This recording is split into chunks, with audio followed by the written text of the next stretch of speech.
Good morning student. कल हमारा pituitary gland का फर्स्ट पार्ट एडिनो हाइपोफाइसिस हो गया था। आज हम लेंगे second topic, that is a neuro hypophysis. ठीक है, तो आज हम लेंगे neuro hypophysis second part of the pituitary glands. I hope so कि आपको कल का एक एक टॉपिक समझ गया होगा। आज हम कंटिन्यू रखते हैं। It is differentiated into the three parts. Neuro hypophysis region जो पिट्यूटरी ग्लैंड्स का होता है, ये तीन पार्ट्स में डिवाइड होता है। थ्री पार्ट्स कौन कौन से? Pars nervosa, infundibulum and the median eminence. ये तीनों पार्ट्स हमको पिट्यूटरी ग्लैंड्स के हिस्से में नज़र आते हैं। पहला है पार्स नर्वोसा, जो कि नर्व से जुड़ा होता है, इसलिए इसको नर्वोसा कहा गया है। दिस सेकंड इनपेंडिबुलम, जो अटैचमेंट कहा गया है। और तीसरा मीडियन इमेंसिस, जो हाइपोथैलेमस में के रीजन में मिलता है। ऐसे तीन पार्ट किसके हैं? पिट्यूटरी ग्लैंड के सेकंड पार्ट न्यूरो हाइपोफाइसिस के हैं। ठीक है, तो न्यूरो हाइपोफाइसिस के तीन पार्ट हो गए हैं। कौन से? Pars nervosa, part infundibulum and the third part medium eminence. ठीक है, द पार्स नर्वोसा पहला act as a storage area of the secretions of hypothalamus. इसको स्टोरेज एरिया कहा गया है क्योंकि हम देखते हैं कि hypothalamus which secretes the oxytocin और एडीएच, है ना, पहले डिस्कस सॉरी। तो ये दो हार्मोन्स पहले सिक्रेट करता है hypothalamus region of the brain, which hypothalamus secretion is stored in this first part, जिसका नाम है pars nervosa. Store the releasing oxytocin and vasopressins in this region of the hypothalamus. Hypothalamus के secretion को ये store करके रखता है। अब ऑक्सीटोसिन और एडीएच की बात करते हैं या वेसिप्रोसिन की बात करेंगे, तो एक एक टॉपिक लेते हैं हम। ऑक्सीटोसिन बड़ा कॉमन सा ये हार्मोन्स है, इसके बारे में पहले भी डिस्कस हो चुका है चैप्टर नंबर 2 में। Stimulate contractions of uterine during parturition. Pregnancy के बाद डिलीवरी के लिए पॉस्चुरेशन के दौरान ये यूटेराइन वॉल को कॉन्ट्रैक्ट करता है, सिकुड़ता है, जिसके कारण it stimulate the contraction of mammary gland also in after the parturition for the ejection of the milk. Delivery के बाद, डिलीवरी के वक्त भी ये यूटेराइन वॉल को सिक्रेशन कॉन्ट्रैक्ट करता है, जिस कारण डिलीवरी होने में आसानी हो जाती है।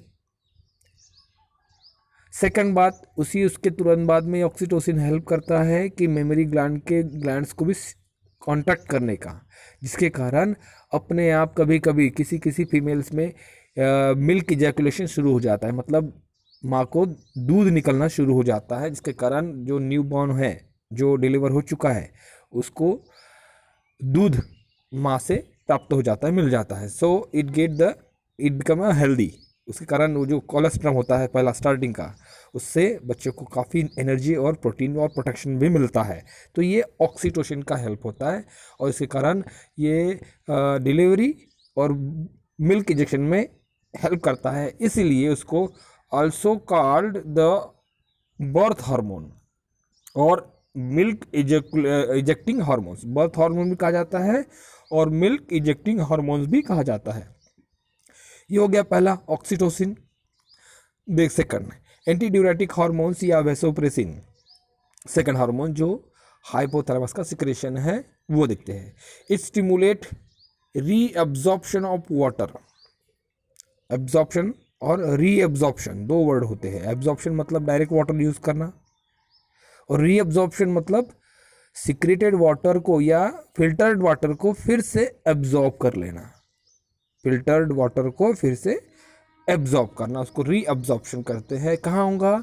इन the distal convoluted tubule, DCT, distal convoluted tubules. Kidney में जब होता है फिल्ट्रेशन, ग्लोमेरुलर फिल्ट्रेशन के बाद में, ग्लोमेरुलर फिल्ट्रेशन के बाद में दो ट्यूबल्स होते हैं।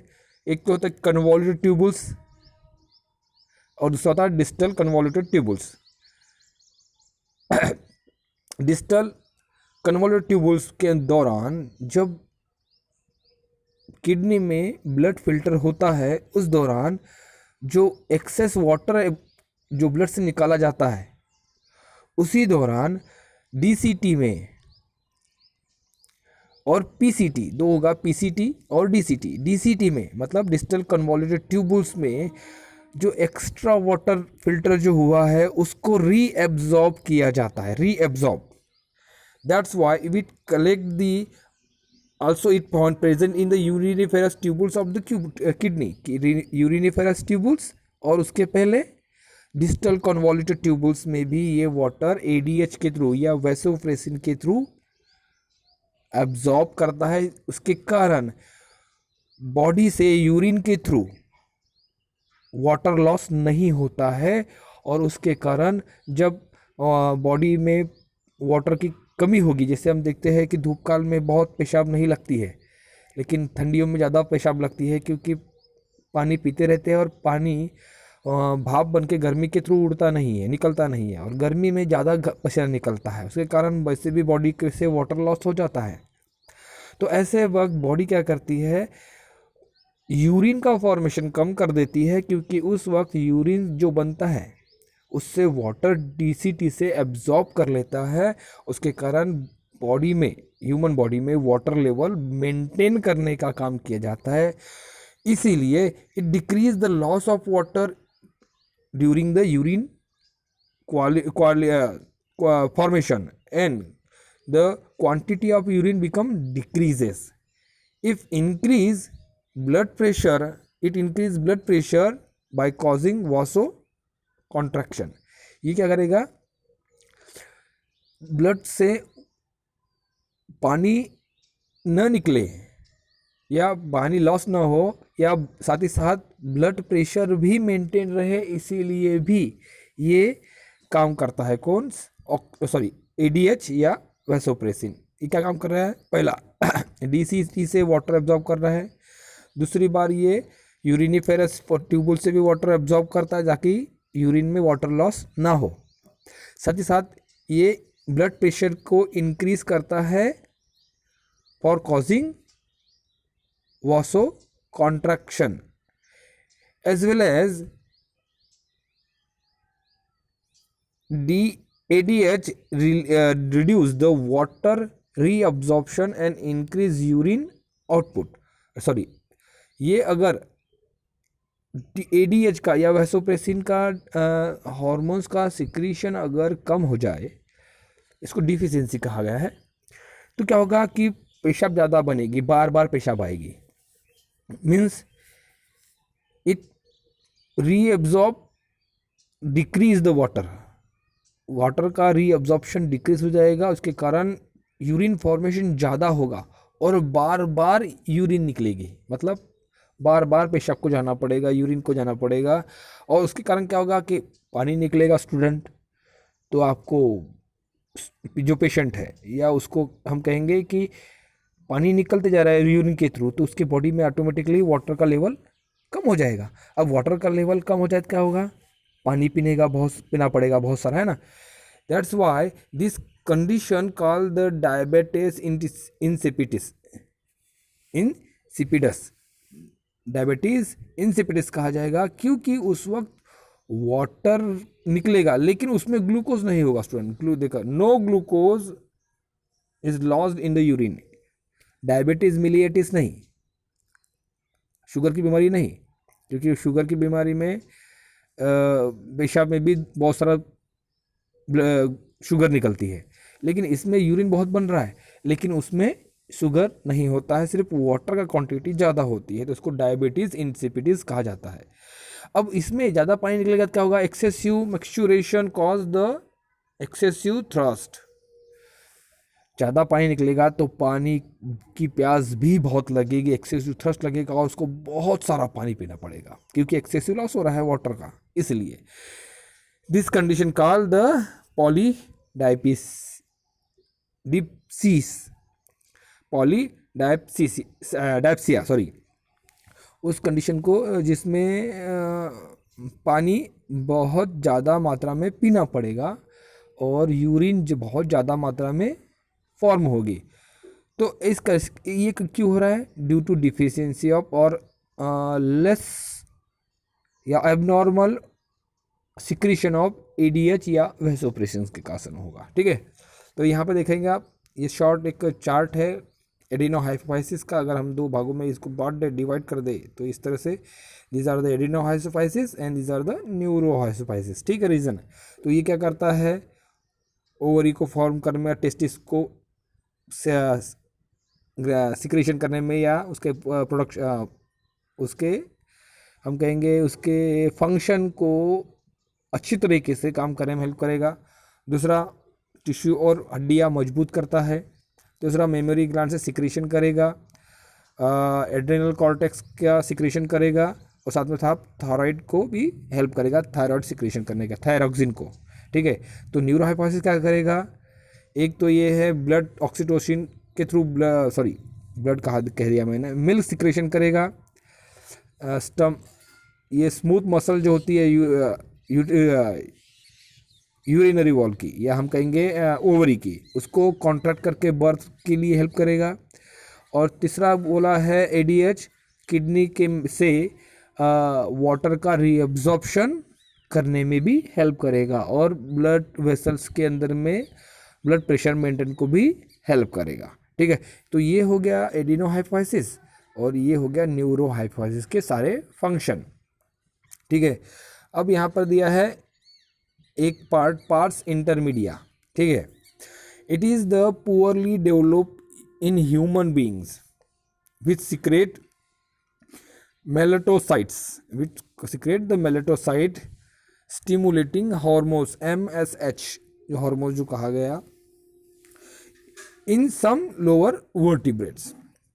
अब MSH क्या करता है? Which stimulate the dispersion of melanin granules in the melanocytes।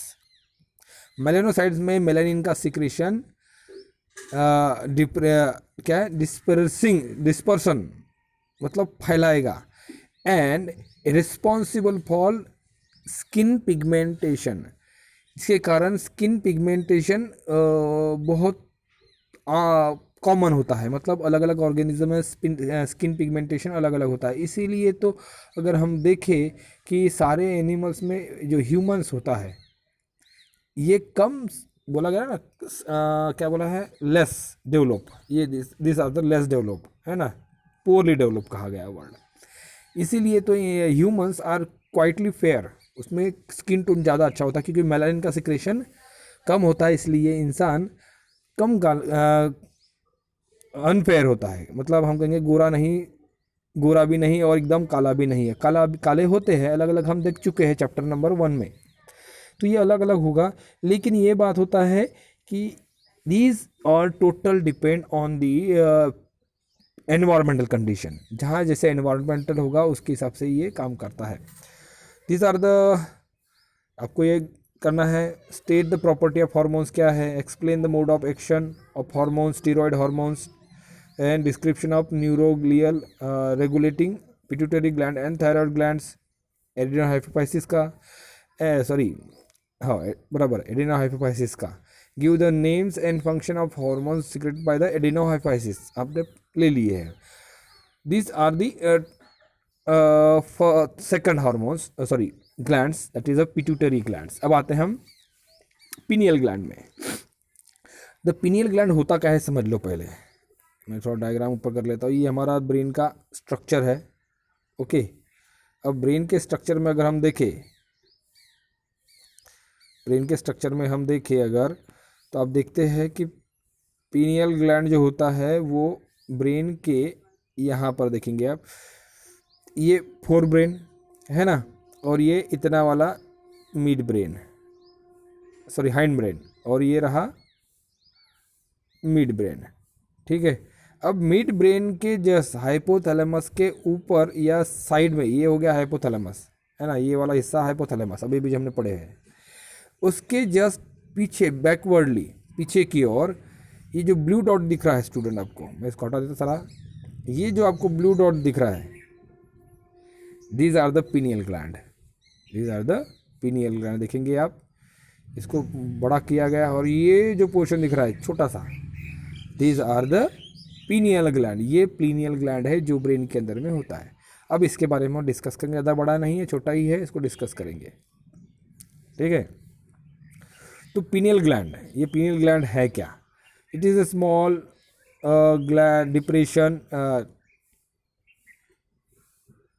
हाँ, तो pineal gland give off roof of diencephalon. Roof diencephalon के फ्लोर से एक छोटा सा ऑफ, गिवन ऑफ, कुछ निकला हुआ, जैसे दिखे ना हमने, कुछ निकला हुआ है। उस ग्लैंड को कहाँ होगा? This is located between the two hemisphere, cerebral hemisphere. जो दिस पोर्शन ये है सेरिब्रल हेमिस्फीयर, इसके दोनों हेमिस्फीयर, सेरिब्रल हेमिस्फीयर के बीच में डायनसिफिलॉन का प्रोजेक्शन ऑफ है। समझने के लिए और दूसरी डायग्राम अगर मुझे मिली तो है, क्या रहे, मिलेगी हमको, ऊपर, बहुत ऊपर जाना पड़ेगा हमको, है ना। अगर हम देखेंगे तो हमें जो मेन ब्रेन है हमारा, उस ब्रेन में शायद ये दिख जाए, दिस वन,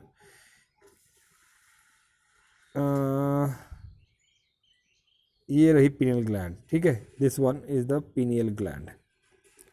सेम वैसे ही है जो उस डायग्राम में भी बनाया है। तो this is the pineal gland which is the present in the hypothalamus. ये कहा गया है थैलेमस, ध्यान रखेंगे ये थैलेमस है, ठीक है। उसके हाइपोथैलेमस तो नीचे इस ये वाला हिस्सा हो गया, और ये हाइपोथैलेमस रीजन, ठीक है। This one is the hypothalamus, और हाइपोथैलेमस के थैलम, क्या कहा मैंने, थैलेमस, थैलेमस रीजन का पिछले वाला हिस्सा, मतलब this is the thalamus and this is the outer ejection of the pineal gland. These pineal glands are present group below the क्या, this between the two cerebral hemisphere. The pineal gland is sensitive to the biochemical signal of light. Biochemical signal light के लिए ये काम करते हैं। विच secrete the melatonin secretion. क्योंकि light कहा गया है, इसका मतलब ये है कि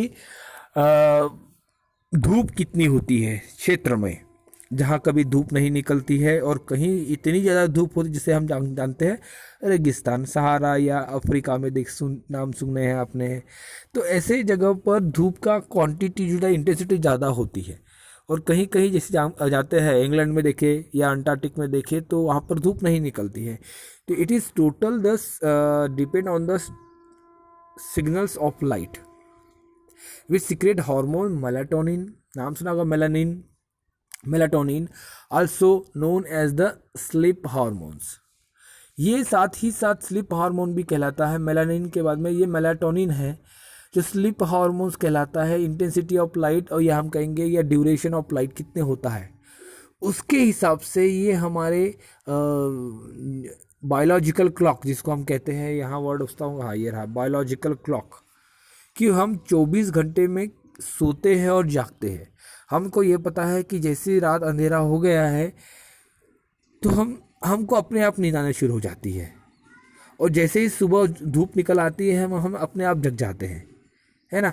तो ये क्या होता है, it is related with the sensitive of signals of light which help to getting sleep और गेटिंग वेकअप। सोना या जागना ये हमारा अपने आप ब्रेन कंट्रोल करता है। इसलिए कभी कभी हमारी जगह रिदम बन जाए स्टूडेंट कि बिना कुछ किए, बिना जगाए हम अपने आप रोज दिनचर्या में देखते हैं कि एक समय पर हम बराबर उठ जाते हैं बिना किसी की जगाए, और हमें बराबर नींद भी आ जाती है। तो क्या होता है, ये कि बायोलॉजिकल क्लॉक होता है जो अपने आप चलता है, जो बराबर सोने के समय और जागने का समय अपने आप ब्रेन से ही डिसाइड कर लेता है। तो उसको इसलिए इसको स्लीप हार्मोन्स कहा जाता है। Melatonin is derived from the tryptophan and play is very important role which regulate the wake up and sleep wake up and sleep rhythm of the person, sleep wake up cycle जिसको भी कहा जाता है, sleep wake up cycle, क्योंकि अपने आप वो rhythm बन जाती है जिसके कारण बॉडी अपने आप या ब्रेन सोने और जागने का समय खुद ही निश्चित कर लेता है। Also influence the body temperature, metabolism and reproductive cycle, ये साथ ही साथ बॉडी टेम्परेचर को रेगुलेट भी करता है, मेटाबॉलिज्म को भी रेगुलेट करता है और रिप्रोडक्टिव साइकिल को भी रेगुलेट करता है। कौन? Pineal gland, the third gland. अब आते हैं हम फोर्थ ग्लैंड की ओर, थायराइड ग्लैंड पढ़ चुके हैं, थोड़ा सा ऊपर में इंट्रोडक्शन हो गया था। Thyroid gland, the thyroid gland is the gland which is present in the neck region, ये नेक रीजन में मिलने वाला थायराइड ग्लैंड होता है। It is the largest endocrine gland, पहले बोला गया है it is the largest endocrine gland, क्योंकि नेक रीजन में काफ़ी बड़ा पोर्शन इसका होता है इसलिए।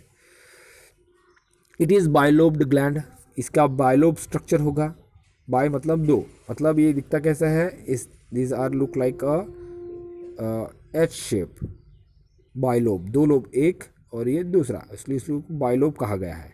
ठीक है, तो it is bilobe gland. It is situated, अब ध्यान रखिए कहाँ मिलेगा, it is situated in the thorax just below the larynx, thorax region में या नेक रीजन में लैरिंग्स के ऊपर मिलता है।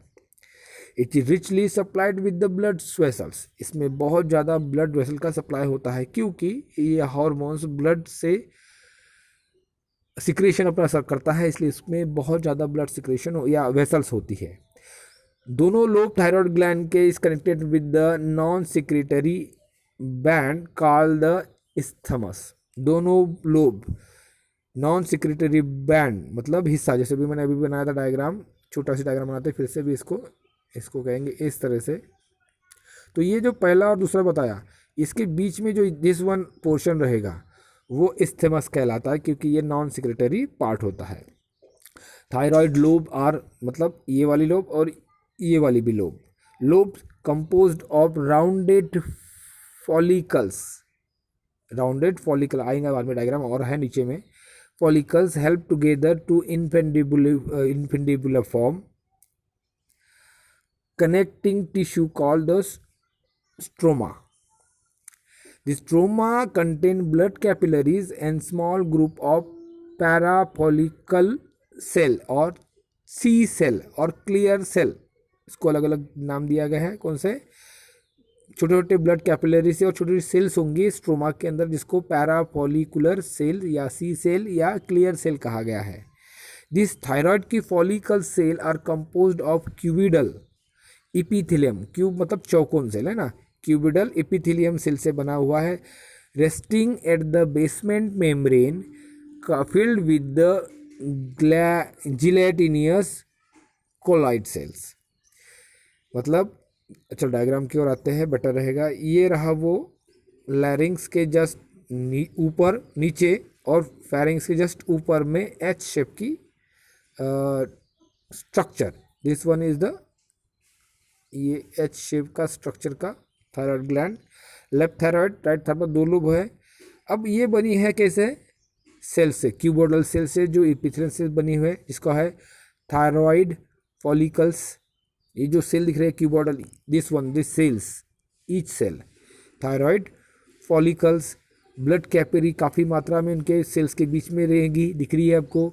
और इस पूरे ये सेल्स थायराइड फॉलिकल्स, ये फॉलिकुलर सेल्स मतलब ये जो सेल्स बनाया पूरा फॉलिकुलर सेल्स कहा, और उनकी जो इपीथेलियम सेल बनाया है, जो वर्ड ऊपर में गया है इपीथेलियम, तो दीज आर द फॉलिकल इपीथेलियम। उनके बीच में फॉलिकल इपीथेलियम के या फॉलिकल थायराइड फॉलिकल के बीच में छोटी छोटी सेल्स है ना, this one the small cell known as the C cell और क्लियर सेल और पैराफॉलिकुलर सेल। ठीक है, पैराफॉलिकुलर सेल कहाँ पर है? फॉलिकुलर सेल के बीच में, फॉलिकुलर सेल पैराफॉलिकुलर सेल। ठीक है, अब ये करते क्या है, एक एक पार्ट लेते हैं हम। Thyroid, Thyroid gland stimulate the secretion of hormones by the thyroid stimulating hormone TSH. Thyroid क्या करेगा? Thyroid gland stimulated to secrete the thyroid stimulating hormone या TSH. The two hormones secreted by follicular cell, बड़ी वाली cell, गोल वाली cell, are thyroxine. ये word हमारा adeno hypophysis में भी गया है और वहाँ पर भी ये थायराइड का और थायरोक्सिन का नाम आ चुका है. थायरोक्सिन या टेट्राआइडो थायरोनिन या T4. थायरोक्सिन कॉमन वर्ड है, बहुत बार इस्तेमाल होता है या, लेकिन टेट्राआइडो थायरोनिन और T4, 4 एटम ऑफ आयोडीन, इसलिए T4. एंड सेकंड, ये पहला हो गया, कौन सा वाला? थायरोक्सिन कहो या टेट्राआइडो थायरोनिन कहो. टेट्रा मतलब 4 थायरोक्सिन, और दूसरा हार्मोन कौन सा है? ट्राइआइडो थायरोनिन और T4 और T3, 3 एटम ऑफ आयोडीन. ये दो hormones, this two hormones secreted by thyroid gland. Now thyroxine, पहला, thyroxine is synthesized by the attaching of iodine to amino acid tyrosine by enzymatic action. यहाँ पे क्या होगा कि thyroxine synthesize by attaching of 4 iodine, 4 बोला ना, 4 iodine और to the amino acid tyrosine. Tyrosine amino acid के साथ में 4 आयोडीन जुड़कर ये थायरोक्सिन बनाते हैं, ध्यान रखना. अमाइनो एसिड का नाम है tyrosine. Tyrosine combine with the 4 iodine and form the thyroxine hormone, first hormones. Amino acid tyrosine molecule bind to the iodine to produce monoiodothyronine 1 और 2 डाइआइडोथायरोनिन. This 1 and 2, T1 and T2 molecule bind to end and make the colloidal mass of inside of follicles and form T3 and T4. ये T1 मतलब मोनोआइडोथायरोनिन या डाइआइडोथायरोनिन, दोनों मिलकर ये अगर T2 plus T2 मिल गया तो ये T4 बनाएगा, और T1 और T2 मिल गया तो ट्राइआइडोथायरोनिन बनाएगा. They further metabolize to produce T3 and T4 hormones of the iodine. It also secrete the T3 और थोड़ा इरेज करता स्टूडेंट, काफ़ी कचरा हो गया यहाँ पर, इसको पहले हम इरेज कर देते हैं. हमने बोला है कि tyrosine amino acid bind to the iodine and form triiodo monoiodotyrosine, ठीक है, फिर डाइआइडोटायरोसिन. अब ये 1 और 2 मिलके, 2 मिलेंगे तो 4 बनाएगा और 1-2 मिलके बनाएंगे तो 3 बनाएंगे, इसलिए इसको T4 और T3 या T3 को कहा गया is secreted by very less quantity. It is the physiological more active as compared with the T4. The thyroid glands is the only gland. Thyroid gland is the only gland that store the hormones inside the glands. Gland के अंदर में ये hormone store करके रखने वाली एक ही gland है. T3, T4 hormones are stored before secretion and it regulated by tryptophan by pituitary gland by negative feedback mechanism. ये ट्रिप्टोफैन जो पिट्यूटरी ग्लैंड के सिक्रीशन के, जिसे हमने पढ़ चुके हैं इसके पहले कि एडिनो हाइपोफाइसिस रीजन में पिट्यूटरी ग्लैंड के ये स्टिमुलेट करता है थायराइड ग्लैंड को, और बाद में ये थायराइड ग्लैंड अपने हार्मोन्स थायरोक्सिन T4 या T3 को सिक्रीट करता है. तो ये कंट्रोल कहाँ से होगा? एक्चुअली में पिट्यूटरी ग्लैंड से, ठीक है. तो उसके बाद में वो पिट्यूटरी ग्लैंड का हार्मोन क्या है? ट्रिप्टोफैन, उसके थ्रू ये कंट्रोल किया जाता है. तो these are about the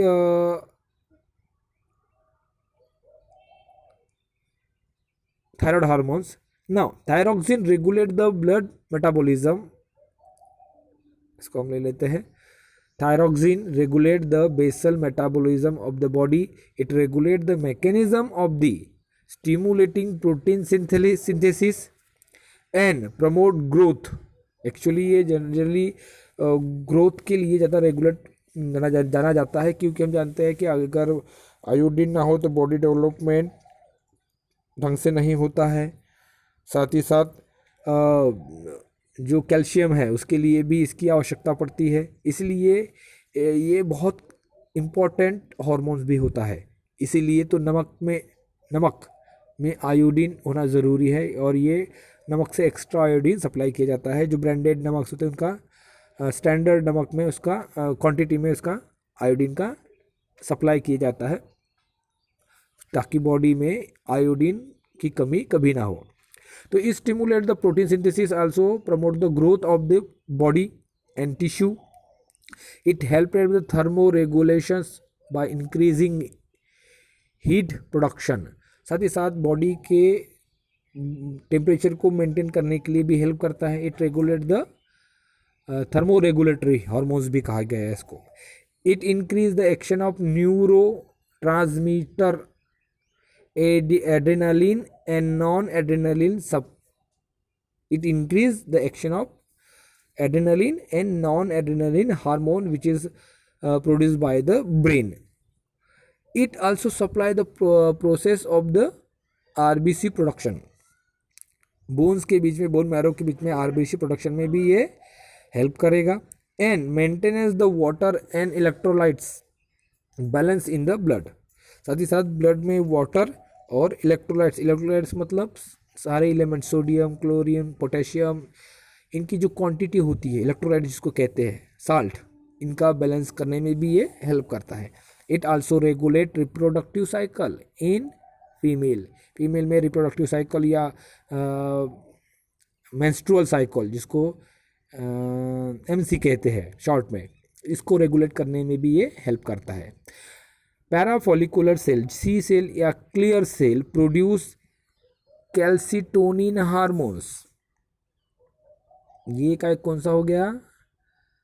follicular sales की बात हो गई, थायराइड हार्मोन्स. अब ये है पैरासेलुलर फॉलिकुलर सेल या सी सेल या क्लियर सेल क्या करेंगे? कैल्सिटोनिन हार्मोन्स विच रेगुलेट कैल्शियम इन मेटाबॉलिज्म. कैल्शियम मेटाबॉलिज्म में या बोन्स के स्ट्रेंथ को मेंटेन करने के कैल्सिटोनिन ये हार्मोन्स पैराफॉलिकुलर सेल प्रोड्यूस करता है, जिसके कारण ये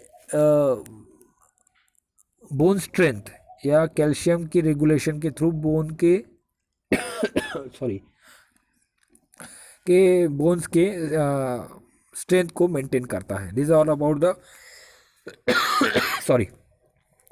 हार्मोन्स. कितने हो गए? 4 हो गए हैं, ग्लैंड्स, चौथी ग्लैंड्स थायराइड ग्लैंड्स. अब हम लेंगे नेक्स्ट वीडियो में डिसऑर्डर्स ऑफ थायराइड ग्लैंड्स के ले इसको. चलो कंटिन्यू करते हैं स्टूडेंट. कम ज़्यादा सिक्रेशन के लिए देखिए आपको कैसे घूर के देख रहे हैं ये स्टूडेंट, है ना, बल्जिंग आई लिप्स वाला. अब क्या होता है देखिए, हमने बताया, हम डिस्कस कर रहे थे अभी कि हार्मोन्स का सिक्रेशन थायराइड ग्लैंड करता है. ओके, अब ये भी हमने देखा है कई बार कि सिक्रेशन एक तो ज़्यादा हो जाता है, एक तो कम हो जाता है. तो उसी आधार पर उसमें आपके इसमें दिया है hyper secretion of thyroidism, of hypothyroidism या hyper secretion of thyroid glands. उसका ज़्यादा सिक्रेशन से क्या होगा? ज़्यादा secretion, it cause the increase the level of thyroid hormones in the blood. This increase metabolic rate. ये मेटाबॉलिक जिसे ऊपर बोला गया कि इट कंट्रोल द मेटाबॉलिक, कहा गया वर्ड ये, यहाँ कहीं तो भी है वर्ड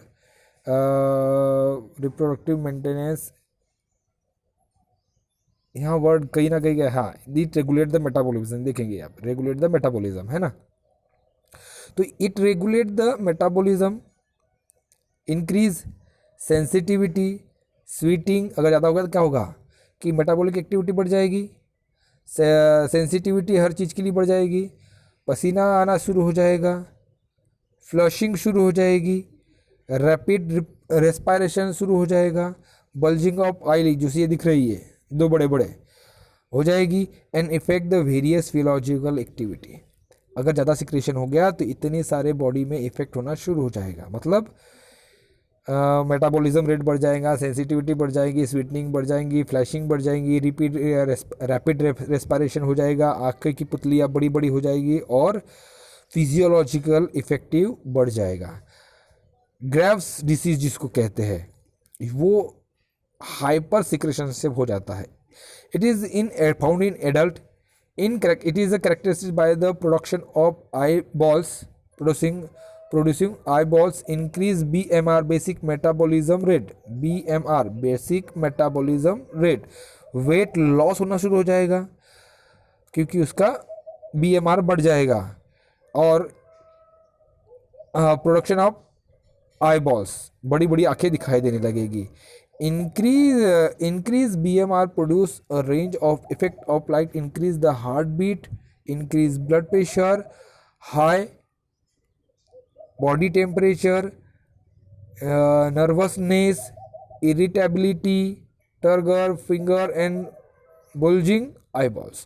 अगर ज़्यादा हो जाता है ग्रेव डिसीज में तो ये सारे सिम्टम नजर आते हैं। दुबला हो जाना, बेसिक BMR बढ़ जाना, उसके कारण उसके साथ में बॉडी टेम्परेचर बढ़ जाना, नर्वसनेस फील होना, साथ ही साथ क्या है और एक और इंक्रीज हार्ट बीट हो जाना, हार्ट बीट काफ़ी मात्रा में बढ़ जाएगा और उसके कारण वो पेशेंट दुबला पतला लंबा, बड़ी बड़ी आंखें, दुबला पतला, उसका टेम्परेचर बॉडी में हमेशा बुखार बुखार जैसे लगना। This all symptoms is found due to hyper secretion of thyroid glands hormones. ज़्यादा सिक्रेशन हो गया तो इस तरह से ये सारे सिम्टम्स उसमें पेशेंट में नज़र आते हैं। ठीक है, अब आते हैं हम हाइपोसिक्रेशन या कम सिक्रेशन जिसको कहेंगे हम समझने के लिए, कम सिक्रेशन तो हम उसको कहते हैं hypothyroidism. It cause the deficiency कमतरता ऑफ थायराइड हार्मोन्स, कम होने के कारण ये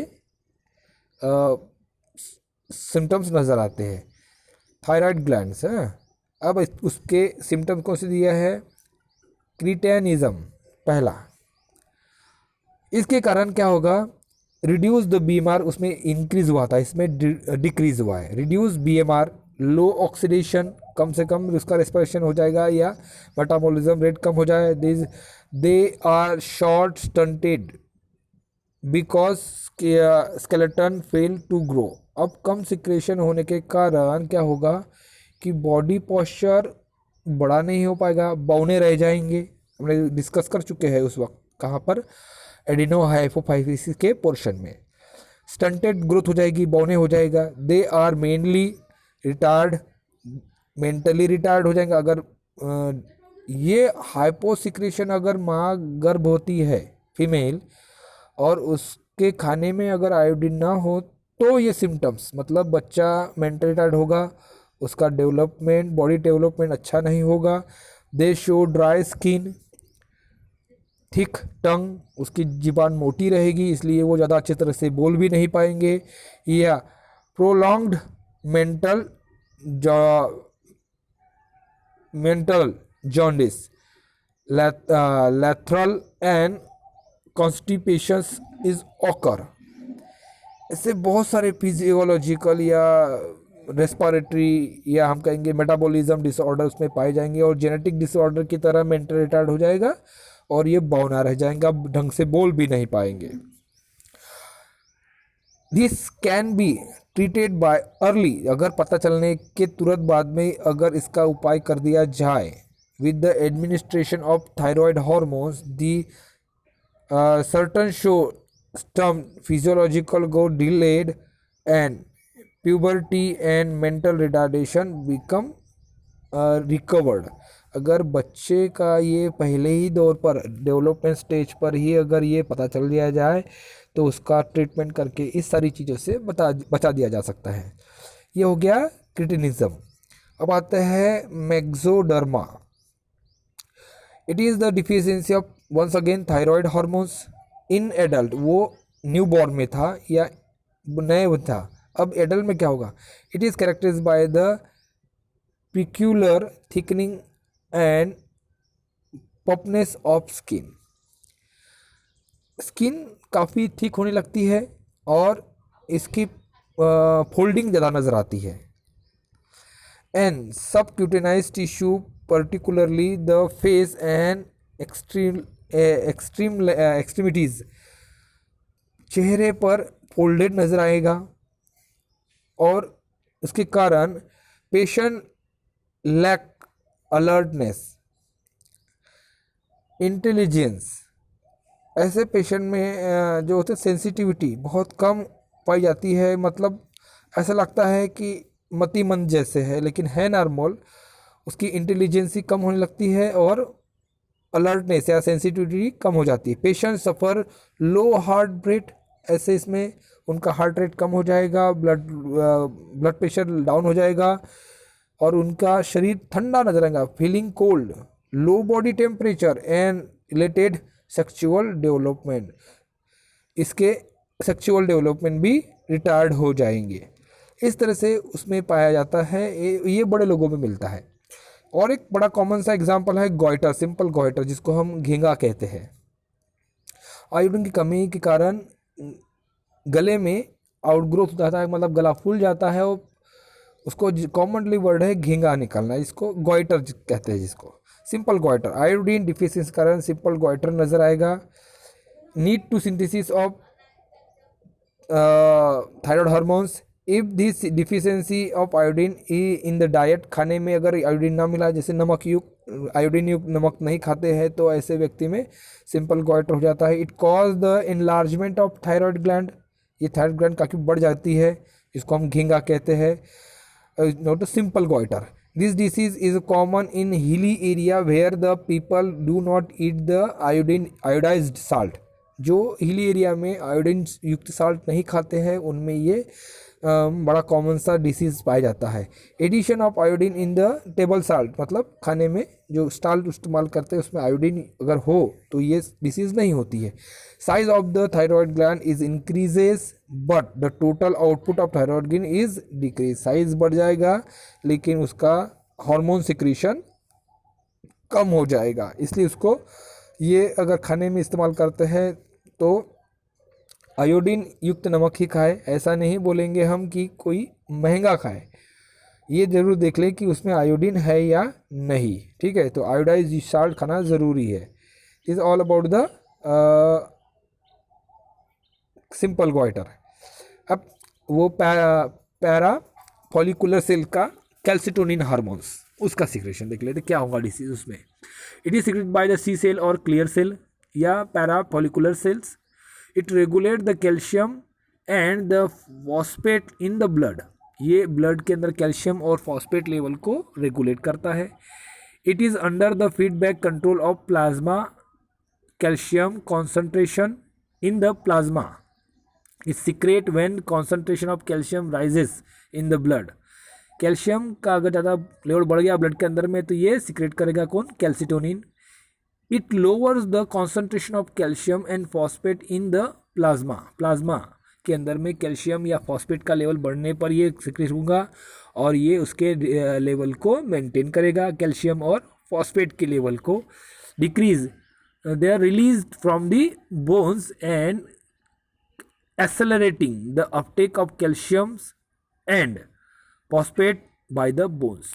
वो कैल्शियम का लेवल अगर ब्लड में बढ़ गया या प्लाज्मा में बढ़ गया तो वो सिक्रेट करेगा और उसके कारण धीरे धीरे ये कैल्शियम और फॉस्फेट कहाँ? बोन्स में स्टोर्ड होने लगेंगे, जिसके कारण हड्डियाँ मजबूत होती है और उसके लिए ये उसके थ्रू ये बोन स्ट्रेंथ को हेल्प भी करते हैं। तो कैल्शियम युक्त खाने से ये प्लाज्मा में जाएगा, उसका लेवल मेंटेन रहेगा। अगर इसका ब्लड के अंदर में लेवल बढ़ जाए तो ये कैल्सिटोनिन उनका डिपोजिशन बोन्स के अंदर में कर देता है। This are about the calcitonin hormones, ठीक है। नेक्स्ट है पैराथायरॉयड ग्लैंड, इसको हम नेक्स्ट क्लास में लेंगे और इसको डिस्कस करेंगे, ठीक है। तब तक ये पढ़ते रहेंगे और स्टडी खुद केस में करते रहेंगे। Thank you.